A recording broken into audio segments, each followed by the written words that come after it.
Like just about everybody else, HBO boxing commentator Max Kellerman believes that the scorecard handed in by Judge Adelaide Byrd at the T-Mobile Arena in Las Vegas on Saturday night, which favored Saul Canelo Alvarez over Gennady Golovkin by an astounding 8-point margin, was significantly wide of the mark. Kellerman, however, wasn't necessarily outraged by the end result of the massive middleweight title fight, a draw. The fact of the matter is, any scorecard between 6 rounds to 6 or 8 rounds to 4 for Triple G, like if you had it 66, 75 or 84 Triple G, those are all reasonable ranges, Kellerman said on a recent edition of ESPN's First Take. And considering one judge had it even, and one judge had it for Triple G, if Adelaide Byrd had it 66, which would have been reasonable, it would have been a majority draw anyway. So her scorecard was outrageous, but it didn't necessarily change the outcome of the fight. Here's the bottom line, Triple G had to put his nose in there, and keep it in there, and not worry as much about the counters that were coming from Canelo, added Kellerman, who did score the fight 115,113 in favor of Golovkin.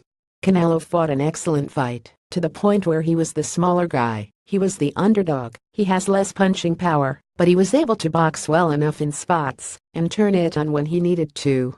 You could have given the first 3 rounds to Canelo, or 2 out of the 3. You could have given the last 3 rounds, or 2 out of the 3, to Canelo. It's perfectly reasonable for people to say, I gave the first and last 3 to Canelo, and had a draw. Kellerman's slight criticism of Golovkin's approach was interesting, nay, tantalizing. Luckily, he expanded upon the point during a subsequent appearance on his First Take colleague Stephen A. Smith's radio show. Despite the fact that Golovkin had spoken pre-fight of his intention to impose the Mexican style upon one of Mexico's greatest boxing sons, who himself is not a purveyor of this style, Kellerman feels that Triple G didn't fully embrace the mentality or ethos that goes with said approach. I thought Triple G may have been showing his age, Kellerman suggested to Smith. Maybe it's that when you fight Danny Jacobs, the second best middleweight in the world, when you fight Canelo Alvarez, on that night the second best middleweight in the world, it's different than fighting just regular top 10 guys. You don't look like the same kind of world beater. Maybe it's that combined with the fact that he's 35.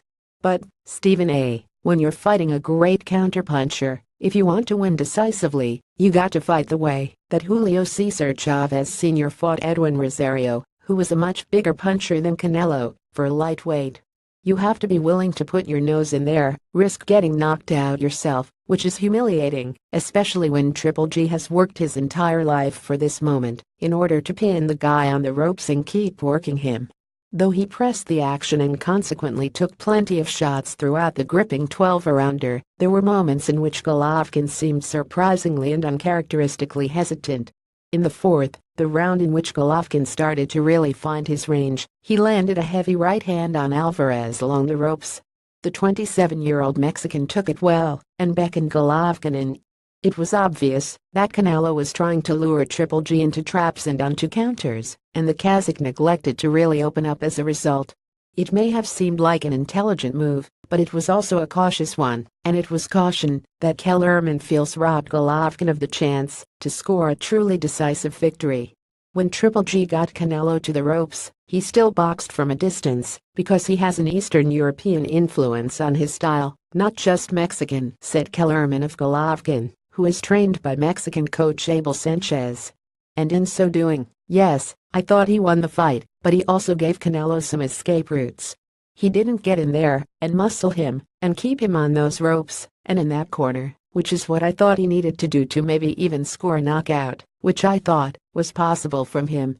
If you want to be a great pressure fighter, and Triple G talks about Mexican style, and I love Triple G, I'm a huge Triple G fan, but if you want to win your super fight that way, you have to be willing to take those risks. You might get knocked out, but that's the risk you have to be willing to take.